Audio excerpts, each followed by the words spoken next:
Hari ini saya rindu untuk kita tetap ya mendapatkan kebenaran firman Tuhan tentang kuasa Tuhan yang menghidupkan, ya, kuasa yang membangkitkan Tuhan. Inilah adalah kuasa yang seharusnya ada di dalam setiap area kehidupan kita. Dan kuasa yang membangkitkan Tuhan inilah yang seharusnya memberikan kepada kita kemenangan. Makanya kalau dibilang begini, saudara, kebangkitan itu adalah dasar iman kita yang sesungguhnya sebagai orang percaya. Jadi kalau saya ditanya antara datang ke ibadah Natal sama datang ke Paskah gitu, saya lebih happy datang ke Paskah sebenarnya, saudara. Kenapa? Karena kalau datang di acara Natal, ya kelahiran itu semua orang mengalaminya, ya mengalami kelahiran. Tapi kalau kebangkitan, saudaraku, ini cuma Yesus, saudaraku, ya yang mengalami kuasa kebangkitan dan dia tidak pernah mati, saudaraku. Dia tetap hidup dan dia diangkat ke surga, saudaraku, dan dia siap untuk datang kembali buat kita, saudara. Ya, jadi hari ini saya mau sharing tentang kuasa yang menghidupkan, saudaraku, ya, mengalami kemenangan sejati. Yuk, mari saudaraku kita lihat di dalam firman Tuhan di dalam Filipi 3 ayat 10 sampai 11. Paulus berkata, yang kukendaki ialah mengenal dia dan kuasa kebangkitannya dan persekutuan dalam penderitaannya, di mana aku menjadi serupa dengan dia dalam kematiannya, supaya aku akhirnya beroleh kebangkitan dari antara orang mati. Kita semua pasti rindu, saudaraku, dan mempercayai bahwa di dalam kematian Kristen, saudaraku, akan ada kebangkitan, saudaraku, karena kita serupa dengan Kristus, ya. Nah, tapi di sini yang menarik adalah begini, saudaraku, supaya kita bisa bangkit, mesti ngalamin yang namanya apa, saudara? Nah, ini yang gak enak kadang-kadang ya, mesti ngalamin mati, saudaraku. Nah, di situ Paulus bilang, di mana aku menjadi serupa dengan dia dalam kematiannya. Gimana caranya menjadi serupa Kristus? Kita sering kali ya bilang ya, ayo jadi serupa Kristus, serupa Kristus. Nah, serupa Kristus itu bagaimana? Paulus tuh mengajarkan di Filipi 3. Jadi serupa dengan Kristus adalah serupa dengan dia dalam kematiannya. Nah, gimana caranya serupa dengan dia dalam kematiannya? Di sini Paulus katakan mengenal dia, mengenal kuasa kebangkitannya, dan mengenal persekutuan dalam penderitaan. Saya yakin kita semua sudah sering ya mendengar khotbah atau belajar tentang bagaimana cara kita mengenal dia. Cara kita mengenal dia adalah dengan cara firman Tuhan. Seperti tadi yang dinyatakan, firman Tuhan adalah Tuhan Yesus sendiri. Jadi mau mengenal Kristus, caranya mengenal firman Tuhan. Gimana caranya kita mengenal firman Tuhan? Ya mesti baca firman. Nah, hal yang kedua di sini, inilah yang saya mau bahas hari ini adalah kuasa kebangkitan. Jadi, supaya kita menjadi serupa di dalam kematiannya, kita harus tahu ada kuasa apa di dalam kebangkitan. Nah, saudara, saya mau sharing hari ini ada 3 kuasa penting, saudaraku, ya, yang berkaitan dengan kebangkitan Tuhan. Mari kita lihat satu persatu, saudaraku, dan mari kita alami setiap kuasa kebangkitannya ini ada di dalam kemenangan-kemenangan hidup kita. Yang pertama, saudaraku, kuasa yang pertama, kuasa kebangkitannya kita beri nama adalah mighty power, ya, kuasa yang perkasa, saudaraku. Kata perkasa, saudaraku, disandangkan kepada Yesus dalam Yesaya 9, saudaraku, ayat yang ke-6. Dia dikatakan Raja Damai, tetapi dia juga dikatakan Allah yang perkasa. Kata perkasa di situ dalam bahasa aslinya ditulis Gibor. Gibor artinya adalah kuat atau strength.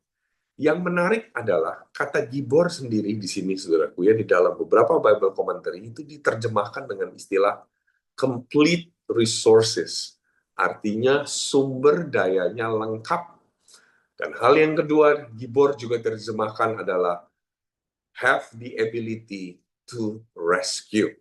Jadi Tuhan Allah yang perkasa adalah Tuhan yang lengkap, Tuhan sumber segalanya, Tuhan yang sanggup untuk menyelamatkan kita. Ya, amin ya, Bapak Ibu Saudara. Jadi kalau dikatakan di sini kuasa kebangkitannya, kita perlu kenal kuasa kebangkitannya, yaitu kita harus mengenal bahwa Dia adalah pribadi yang memiliki kelengkapan Di dalam Dia utuh, di dalam Kristus tidak ada yang kurang, saudaraku. Di dalam Kristus lengkap adanya, saudaraku. Ya, tidak ada lagi yang perlu kita khawatirkan. Makanya ada lagu yang berjudul Jesus is enough for me.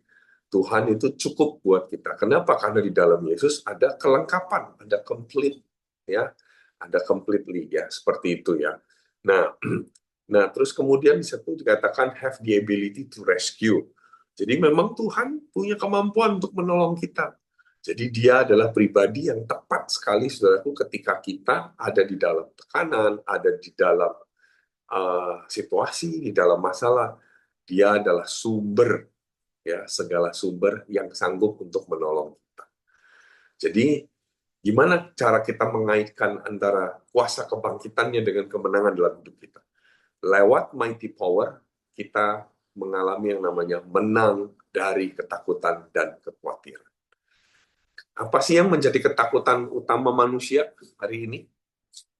Yang paling besar, manusia biasanya takut apa? Manusia takut mati, saudara. Ya, makanya Paulus bilang ya, aku mau mengenal kuasa kebangkitannya menjadi serupa di dalam kematiannya, saudara.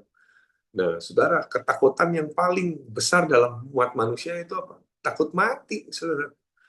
Makanya, saudara, kuasa kebangkitan ini kita perlu tahu, saudara. Kita nggak boleh lagi hari ini ngalamin ketakutan, saudara. Kita harus ngalamin yang namanya kemenangan. Ya, kita juga harus menang dari segala macam kekhawatiran. Memang, saudara, kekhawatirannya akan terus-menerus menyerang kita, saudara. Ya, mulai dari khawatir apa, saudara? Aduh, khawatir harga naik. Saya nggak tahu di Amerika sekarang bensin sudah berapa. Ya, puji Tuhan yang di Indonesia bensin masih stabil, ya. Ya, ya, tapi tetap aja rating ekonominya Indonesia hari-hari ini lagi di undergrade nih ya, lagi dikasih nilai rendah ya, saudara ya. Prediksi atau proyeksi ekonomi atau pertumbuhan ekonominya Indonesia diturunin ratingnya, saudara. Nah, tapi jangan khawatir, kita tetap percaya bahwa Tuhan itu tetap baik, saudara. Ya, saya mau cerita, saudara. Ya, saya sebulan terakhir ini saya banyak keliling, saudaraku ya, di daerah Balkan, saudaraku ya, di Eropa, saudaraku. Nah, waktu itu lagi liburan ya, liburan Lebaran, saya sama keluarga ambil kesempatan untuk kunjungin anak saudaraku yang lagi kuliah di Belanda. Nah, di tengah-tengah kunjungan itu anak bilang, "Ayo, Pak, aku kalau udah pas lagi libur kita jalan ke Balkan." Ada beberapa negara yang kami kunjungi, saudaraku, ya bukan beberapa sebenarnya, cukup banyak saudara ya. Jadi dalam waktu 14 hari itu kunjungin 13 negara, saudara. Jadi cukup menarik ya. Kami ke Bosnia, kami ke Serbia, Montenegro, Albania, mana lagi ya? Kosovo, North Makedonia, Yunani, saudara. Nah, ke Bulgaria, saudara. Kami lihat gitu ya, bagaimana ekonomi di sana, ya, bagaimana budaya yang ada di sana, saudara. Saya begitu lihat kondisi yang ada di sana, saudara. Saya harus bilang, saudara, saya bangga sama Indonesia. Kenapa? Karena Indonesia sebenarnya nggak kalah, saudara. Serius. Ya, alamnya Indonesia juga, wah, luar biasa, dahsyat banget, saudara. Makanya saudara yang di Amerika, ya, ayo sering-sering kunjungin Indonesia ya. Ya, puji Tuhan ya, William masih sil mau ke Indonesia ya. Ya, jangan di kota aja, harus datang ke hutan ya. Lihat gitu ya, indahnya negeri ini. Ya, terus apa lagi, saudara? Ya, eh, kalau bicara soal kekhawatiran gitu ya, saya pikir gitu kan di Indonesia itu, wah, itu udah apa-apa serba sulit gitu. Datang ke sana ternyata banyak yang lebih sulit, saudaraku. Makanya saya waktu datang ke sana jalan-jalan yang kemarin ini, saudaraku, saya perhatikan ini. Iya, iya. Sebenarnya nggak ada yang lagi yang perlu dikhawatirkan. Tuhan tuh tetap baik loh buat negeri kita. Tuhan tetap luar biasa, saudara. Nah, waktu kami berangkat, saudaraku, kami harus transit, saudaraku, di Dubai. Kami sempat, saudaraku, di reschedule 2 kali, saudaraku. Ya, begitu sampai di sana, saudaraku, ya, diizinkan untuk terbang gitu. Sampai di sana, baru aja nyampe, saudaraku. Wah, dapat saudaraku, dapat notifikasi saudaraku di handphone. Dia bilang apa? Kita segera berlindung ya karena ada potensi missile threat. Wih, bayangin saudaraku, baca pengumuman kayak begitu. Seru kan saudara kan? Nah, kita nggak pernah tuh ngalamin kayak begitu gitu. Di Indonesia damai, tentram, saudara. Begitu datang ke sana, saudaraku, wah, terima notifikasi. Selama kami transit di Dubai, saudaraku, kami terima notifikasi misil threat itu bisa kali 6 kali, saudaraku. Jadi ya pertama-pertama memang agak panik ya, saudara ya, agak kaget ya, wah sampai begini ya gitu. Terus kemudian petugas di bandara itu pada waktu itu bilang, ayo segera pindah, jangan mendekati kaca, segera ada di tengah gitu. Ya itu pengalaman lah ya, datang ke war zone. Begitu kami ada di tengah ya, semua orang ya bisa tenang gitu kan, semuanya tetap rapi gitu ya, dijaga gitu. Nah waktu kami masuk ke kotanya nggak ada tuh yang namanya tanda-tanda takut, khawatir gitu kan. Mereka semua tetap beraktivitas dengan baik. Kenapa? Karena benar-benar pemerintah di sana benar-benar menjaga gitu ya warganya. Jadi benar kata Gibor sendiri atau Stein itu complete resources. Artinya apa? Kita nggak kekurangan. Makanya saudara ya di negara-negara yang kemarin ini kami kunjungi itu, saudara, mereka benar-benar punya yang namanya defense system. Nah bayangin ya kalau negara di dunia aja punya defense system, apalagi Tuhan kita. Gitu, saudara. Tuhan kita itu benar-benar dia luar biasa, saudara. Dia defense system terbaik loh dalam hidup kita. Makanya di dalam Wahyu 1 ayat 17-18 dikatakan gini, jangan takut, katanya. Aku adalah yang awal dan yang akhir. Tapi nggak dibilang yang awal dan yang akhir saja. Dikatakan apa? Yang hidup. Nah, makanya saudara, ini keren sekali loh, saudara. Paskah kemarin, saudaraku, itu bicara bukan sekedar bicara tentang kematian. Paskah itu bicara tentang kehidupan, saudaraku. Paskah itu bicara tentang kebangkitan. Paskah bicara tentang kemenangan. Kemenangan dari apa? Kemenangan dari kematian. Kemenangan dari ketakutan. Kemenangan dari kekhawatiran. Yesus berkata, aku telah mati. Namun, lihatlah, aku hidup. Kata hidup diulang loh, saudaraku, 2 kali sampai selama-lamanya. Jadi bukan hanya hidup saat itu, tapi sampai selama-lamanya. Dan ini yang saya katakan soal Gibor, complete resources. Aku memegang segala kunci maut dan kerajaan maut. Artinya apa? Hidup ada di tangan Tuhan. Kalau kita belajar mempercayai Tuhan, apapun yang terjadi dalam hidup kita, tidak ada lagi yang perlu kita takuti. Ini yang namanya mighty power. Kuasa kebangkitannya. Kuasa yang kedua, saudara. Mari kita lihat. Kuasa yang kedua, saudaraku, dikatakan dalam Roma 1 ayat yang keempat. Dan menurut roh kekudusan dinyatakan oleh kebangkitannya dari antara orang mati, bahwa ia adalah anak Allah yang berkuasa, Yesus Kristus Tuhan kita. Artinya, saudaraku, Paskah kemarin, saudaraku, atau kebangkitan Tuhan, itu berbicara tentang kuasa yang kedua, yaitu kuasa tentang moral, saudara. Kata roh kekudusan di sini di dalam bahasa aslinya ditulis hagiosne. Hagiosne itu artinya apa? Hagiosne artinya holiness, moral purity. Ya, punya standar moralitas. Lewat kebangkitan Tuhan, kita mengalami yang namanya kuasa untuk apa? Menang dari kejahatan, menang dari kekacauan moral, menang dari ketidakkudusan, menang dari apa lagi? Menang dari kejahatan, menang dari kekalahan, menang dari kemerosotan moral, saudara. Makanya kalau saudara perhatikan, saudaraku, apa yang Yesus lakukan, saudaraku, di situ dikatakan Yesus overcome moral impurity. Saudara bisa lihat di Galatia 5, bisa lihat di 2 Korintus 12, bisa lihat di Roma 6.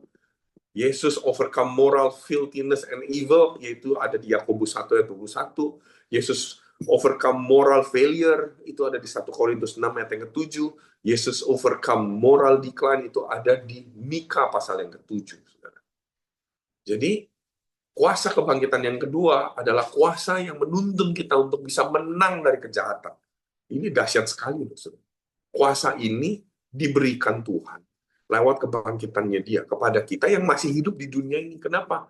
Dikatakan, saudaraku, hari-hari ini tuh jahat. Betul, saudaraku. Memang hari-hari ini adalah jahat. Kalau saudara baca di dalam Efesus 5, saudaraku, dikatakan kita disuruh hidup bijaksana karena hari-hari ini jahat. Betul. Tapi, saudara, kalau kita ngerti bahwa kebangkitan Tuhan itu menghidupkan, kebangkitan Tuhan menghasilkan kemenangan, kita tuh ngalami yang namanya menang dari kejahatan. Kejahatan kayak apa? Saya hanya kutip saja sedikit ya, saudara ya, dari Mika pasal yang ke-7 ya. Bicara soal moral decline. Lihat, bukankah ini yang terjadi di tengah-tengah kita saat ini, saudaraku? Diberi judul, saudaraku, dalam Mika 7 ayat 1-6 adalah kemerosotan akhlak Israel.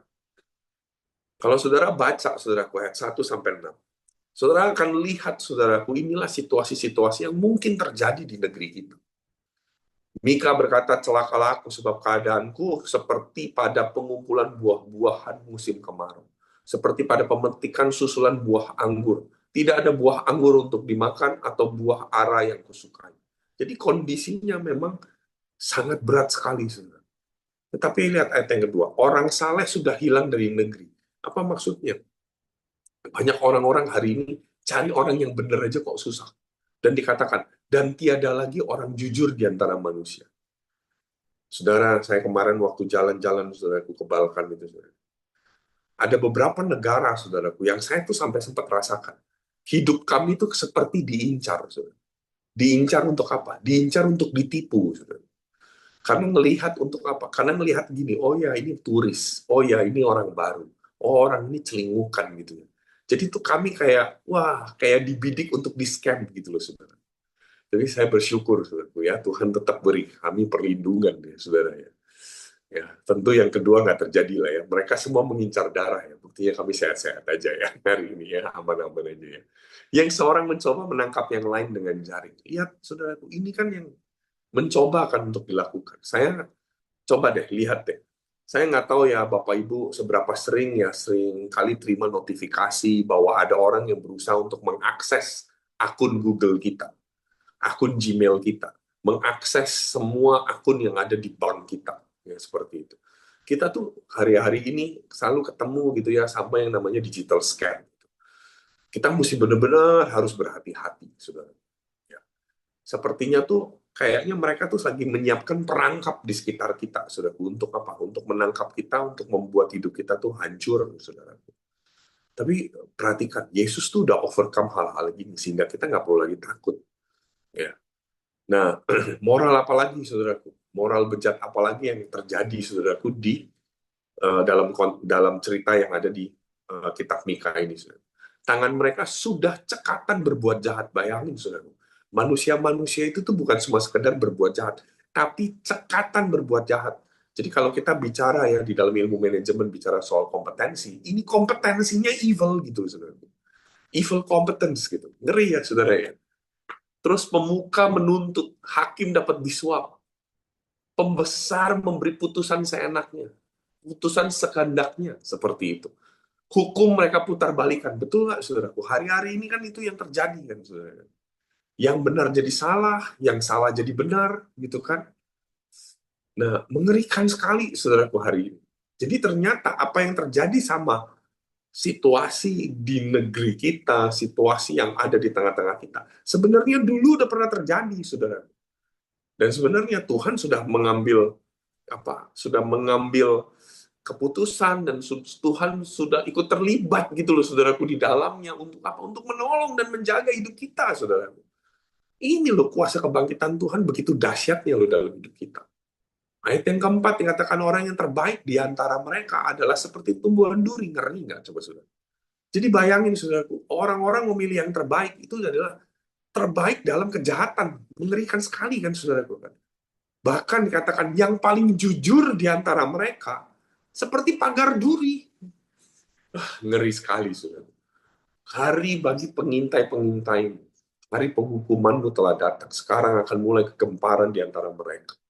Janganlah percaya kepada teman, janganlah mengandalkan diri kepada kawan, jagalah pintu mulutmu terhadap perempuan yang berbaring di pangkuanmu, sebab anak laki-laki menghina ayahnya, anak perempuan bangkit melawan ibunya, menantu perempuan melawan ibu mertuanya, musuh orang ialah orang-orang sisi rumahnya. Bapak, Ibu, Saudara, Ini yang terjadi Bapak Ibu hari-hari ini. Tapi kuasa kebangkitan Tuhan sudah mengalahkan ini. Lewat apa? Lewat yang namanya moral power, saudara. Jadi kita bisa, saudaraku, mengalami yang namanya apa? Menang dari kejahatan. Saudara. Ya, kita buktikan, ya, saudaraku, ya, di dalam kitab Yudas. Bagi dia, yaitu Kristus, yang berkuasa menjaga. Saudara sadar nggak, saudara? Kuasa Tuhan itu tuh menjaga kita, memprotek kita. Protection-nya seperti apa? Supaya jangan kamu tersandung. Dan yang membawa kamu dengan tidak bernoda dan penuh kegembiraan di hadapan kemuliaan. Allah yang Esa, Juru Selamat kita, Yesus Kristus Tuhan kita. Bagi dia adalah kemuliaan, kebesaran, kekuatan, dan kuasa. Sebelum segala abad, dan sekarang, dan sampai selamanya. Jadi kuasanya Tuhan, kuasa kebangkitan Tuhan, menjaga hidup kita. Saudara, percayalah, saudara. Kebangkitan Tuhan menuntun kita mengalami kemenangan demi kemenangan. Saudara. Termasuk apa? Kemenangan dalam hal moral. Saudara. Kita bisa hidup di dalam moralitas yang baik. Sekalipun di sekeliling moralitas orang-orang di sekitar kita bejat. Tapi kita bisa bertahan, saudara. Di tengah-tengah bangsa, di tengah-tengah situasi yang sedang tidak bermoral. Saudara. Ya, Tuhan memberikan kepada kita karunia-Nya, anugerahnya, menjaga kita, saudara. Supaya apa? Kita bisa bertahan di tengah-tengah situasi seperti itu. Inilah kuasa kebangkitan Tuhan yang kedua. Kuasa kebangkitan yang ketiga. Inilah yang namanya miracle power. Miracle power ini bicara soal apa, saudara? Di dalam Markus 16 ayat 14b dikatakan, ia mencela ketidakpercayaan dan kedegilan hati mereka. Oleh karena mereka tidak percaya kepada orang-orang yang telah melihat dia sesudah kebangkitan. Saudaraku, hari-hari ini, saudaraku, banyak orang yang nggak percaya Yesus bangkit. Degil hati mereka, saudara. Saudaraku, kata ketidakpercayaan, saudaraku, dalam bahasa aslinya ditulis faithlessness atau apistia. Saudaraku, nggak punya iman, percaya, saudara. Kedegilan dalam bahasa aslinya ditulis sklerokardia, hardness of the heart. Ya. Makanya ada satu penyakit, saudaraku, ya, kanker hati, namanya ditulisnya sklerosis, saudara. Ya, kanker hati, hatinya keras, ya, hardness of the heart, saudara.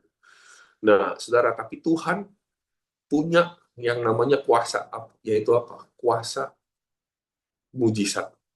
Supaya apa? Supaya kita menang dari kedegilan, menang dari ketidakpercayaan kita. Saudara. Tuhan menolong kita untuk bisa mempercayai Dia, untuk bisa tetap bisa melihat mujizatnya. Di sini kuasa ini adalah kuasa yang memberikan kepada kita pengharapan. Apapun yang terjadi. Mungkin kita hari ini ngerasa ngelihat, oh, anggota keluarga kita belum kenal Tuhan. Kita tetap punya pengharapan, bisa melihat bahwa satu saat dia ngalamin perubahan, dia ngalamin sebuah terobosan, saudara. Saudara, saya kemarin waktu datang ke Eropa, saudaraku, saya sempatkan mampir ke salah satu gereja network kami, saudaraku, yang ada di Jerman. Ya, namanya Lighthouse, saudara. Lighthouse Ministry, saudara. Di sana, saudaraku, ada seorang pastor, saudaraku, namanya Pastor Asian, saudara. Setahun yang lalu, saudaraku, Pastor Asian kecelakaan, saudara. Dia jatuh, saudaraku, pada waktu dia lagi renovasi rumah. Entah kenapa dia jatuh dari tangga, saudaraku, ya, dari ketinggian kira-kira 2 meter, saudaraku. Langsung kena ke kepalanya, saudaraku, dan langsung dia tidak sadarkan diri. Darah itu udah keluar, saudaraku, dari hidung dan dari telinga. Problemnya, saudaraku, waktu dia jatuh, saudaraku, dia baru ditemukan, saudaraku, oleh keluarganya. Itu 12 jam kemudian, saudara. Saudara bisa bayangin, saudara. Dia blackout, saudaraku, ya, 12 jam baru ditemukan, saudara. Jadi pada waktu itu dia memang ada satu rumah baru yang dia lagi siapin, saudaraku, ya. Hatinya dia luar biasa, saudaraku. Jadi di Jerman itu karena dia tinggal di satu kota namanya Aachen. Aachen itu banyak sekali kampus yang cukup terkenal. Ya, kalau saudara tahu, mantan presiden kita B.J. Habibie, ya, almarhum, itu pernah kuliah di Aachen, saudaraku. Nah, itu di RWTH namanya. Jadi banyak mahasiswa Indonesia yang kuliah di sana. Nah, jadi karena banyak orang-orang Indonesia, mahasiswa Indonesia ke sana, jadi Pastor Asian ini menabung, saudaraku, untuk bisa membeli rumah. Tujuannya supaya apa? Rumah itu nanti dia bikinin kamar-kamar yang banyak untuk menolong mahasiswa-mahasiswa Indonesia yang belum dapat akomodasi. Hatinya bagus banget, saudara. Tapi pada waktu dia lagi beresin rumah itu, saudaraku, dia jatuh, dia kecelakaan. Dan akhirnya, saudaraku, dia baru ditemukan 12 jam kemudian, terus kemudian dia call emergency, dan emergency langsung bawa dia ke rumah sakit, saudaraku. Ajaib nih, saudaraku. Ini miracle power banget, saudaraku. Miracle power-nya apa, saudaraku? Miracle power-nya gini. Dibawa ke rumah sakit, dia kondisinya benar-benar sudah eh, tidak sadarkan diri, saudara. Benar-benar nggak sadarkan diri. Nah, anehnya, saudaraku, itu waktu dokter melihat pasien itu masuk ya ke ER, gitu kan. Nah, entah kenapa gitu, dokter ini tuh kayak keskip gitu loh, tulisan bahwa dia itu baru ditemukan 12 jam kemudian. Dan dia langsung mengoperasi otaknya, saudara. Karena kan pendarahan di otak, saudara, waktu di scan. Jadi pendarahan parah sekali, sangat parah sekali. Nah, dokter ini operasi, ya belasan jam dioperasi, sampai akhirnya udah selesai. Dan dokter bilang, ya operasinya berhasil katanya. Pendarahannya udah diangkat, semua jaringannya bisa disatukan gitu ya. Udah, kita tinggal tunggu aja supaya dia bisa recover dari komanya gitu. Pastor Asia ini koma 2 minggu, saudara. Ya, koma 2 minggu gitu. Nah, di tengah-tengah proses 2 minggu itu, dokter ketemu kan sama keluarganya. Waktu ketemu sama keluarganya, dokter kaget. Loh, kok saya bisa nggak kebaca ya katanya. Tulisan bahwa barusan ditemukan 12 jam kemudian. Kalau saya tahu dia barusan ditemukan 12 jam kemudian, saya nggak bakal operasi. Kenapa? Karena menurut ilmu medis, begitu otak ini berhenti, umurnya nggak sampai 12 jam, dia udah pasti mati. Jadi percuma melakukan itu, dan itu adalah tindakan operasi yang berbahaya. Tapi entah kenapa kok saya bisa nggak baca, dan saya melakukan operasi, dan operasinya berhasil. Kita tinggal lihat. Gitu. Dan tahu nggak apa yang terjadi, saudara? Dan ternyata setelah 2 minggu koma, Pastor Hasyan itu bisa melek, saudaraku. Terus kemudian berangsur-angsur pulih, saudaraku. Dan dia di treatment, di visio, di terapi, saudaraku. 6 bulan kemudian, dia bangkit, saudaraku. Serius, saudara. Dan setahu, saudara, waktu bulan kemarin, saya pelayanan di Jerman, Pastor Hasyan itu khotbah, saudaraku. Dia ikut khotbah, saudaraku. Kami ada camp pria sejati kan, buat anak-anak youth gitu kan. Dia bilang gini, Arman, kasih saya satu sesi. Saya mau khotbah satu sesi. Saudara bisa bayangin, saudaraku, dia bangkit. dia benar-benar dia ngajar, dia khotbah lagi, dan saudara, dia kuasai bahasa Inggris, dia kuasai bahasa Jerman, dia kuasai bahasa Indonesia, dan tentu berbahasa roh, saudaraku. Ya, jadi dia nggak hilang, saudaraku. Pada waktu saya datang kunjungin dia, saudaraku, dia nggak lupa Arman kan. Dia nggak lupa, benar-benar ajaib. Itu sampai satu rumah sakit, saudaraku sampai bilang ini, wih, kami benar-benar melihat keajaiban Tuhan. Nggak pernah ada ini orang yang apa namanya kondisi kecelakaan dengan otak yang sudah rusak gitu kan, udah brain damage gitu kan, bisa hidup kembali dan bisa ingat semua bahasa Inggris, bahasa Jerman, semua ingat. Dan saudara tahu, saudaraku, waktu kemarin saya ketemu dengan dia, masih bisa bercanda, tahu nggak, saudaraku? Bercandanya lucu sih, saudara. Asli kocak banget, saudara. Ya. Dia bilang gini, Arman, kamu tahu nggak lagu naik-naik ke puncak gunung? Kalau tahu, Pastor, ayo nyanyiin dalam bahasa Inggris. Coba ya, saya mau tes nanti ya. William masih Sisil bisa nggak nyanyi lagu naik-naik ke puncak gunung pakai bahasa Inggris? Wah, ya itu saya bilang, gimana ya naik-naik ke puncak gunung ya? Eh, naik-naik ke puncak gunung, going up to the mountain. Salah katanya. Enggak. Habis itu dia bikin bercanda. Dia bilang gini, toh, naik-naik ke puncak gunung ya, dalam bahasa Inggris ya. Climbing, climbing to the top mountain, gitu kan? Kocak banget sih. Terus kan bait keduanya kan, baris keduanya kan bunyinya gini kan, tinggi, tinggi sekali gitu kan. Sama dia diterjemahin tau nggak? Diterjemahin bebas. Tinggi-tinggi sekali diterjemahin gini. High, high, once. Astaga, sampai ngakak tau nggak? Ini orang barusan bangkit gitu kan, masih bisa bercanda gitu. Saya pikir udah kan, selesai kan sampai di situ kan. Enggak, dia masih bercandain lagi gitu. Ayo, sekarang kalau potong bebek angsa apa ayo, kata gitu. Bahasa Inggrisnya. Ya, potong bebek angsa dilaguin gimana?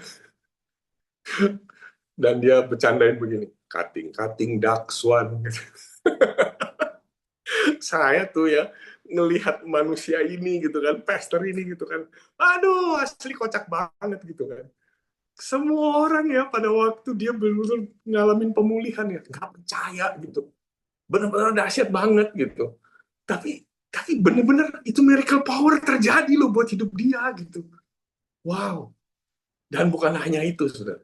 Jadi pada waktu dia sudah kembali, saudaraku, sudah kembali lagi ke gereja, melayani lagi Tuhan, dan kemudian mulai berkhotbah, saudaraku. Itu banyak orang sampai bilang gini, wah, Tuhan benar-benar hidup ya, dan ajaib. Sampai akhirnya gara-gara kejadian ini, saudaraku, itu 3 orang terima Yesus, saudara. Dan salah satunya, Pastor Asian ini hari ini lagi ke Indonesia, saudara. Lagi ada di Indonesia ini. Saudara tahu nggak kenapa dia bisa ada di Indonesia? Karena mama mertuanya, saudaraku, mau minta dibaptis. Mama mertuanya selama ini nggak pernah kenal Tuhan, saudara. Nggak pernah mau percaya Tuhan. Tapi karena kejadian ini, saudaraku, mama mertuanya benar-benar bisa melihat kuasa Tuhan. Dan sampai akhirnya dia bilang ini, oke, Asian, kalau kamu benar-benar sembuh, dan kamu bisa lakukan perjalanan yang jauh, Mami mau dibaptis, tapi Mami nggak mau dibaptis sama yang lain. Mami mau dibaptis sama kamu di Indonesia. Akhirnya Pastor Asian datang ke Indonesia hanya untuk baptis mamanya. Saudara, saya mau bilang begini, inilah yang namanya kuasa, saudara. Mari, saudaraku, kita belajar untuk ngalamin kemenangan dari ketidakpercayaan kita. Tetap belajar mempercayai bahwa Tuhan itu hidup, Tuhan itu sanggup ya, mengatasi segala hal yang menurut manusia itu mustahil. Masih kok ada pengharapan. Inilah yang namanya kuasa dari kebangkitan. Ya, saya berdoa buat kita semua hari ini, biarkan lewat firman ini benar-benar ngalamin kuasa kebangkitan. Kuasa yang pertama adalah kuasa yang mighty power, ya, kuasa keperkasaan. Kuasa yang kedua adalah moral power, dan kuasa yang ketiga adalah miracle power. Ya, saya berharap Bapak Ibu boleh diberkati Tuhan lewat penyampaian firman Tuhan ini.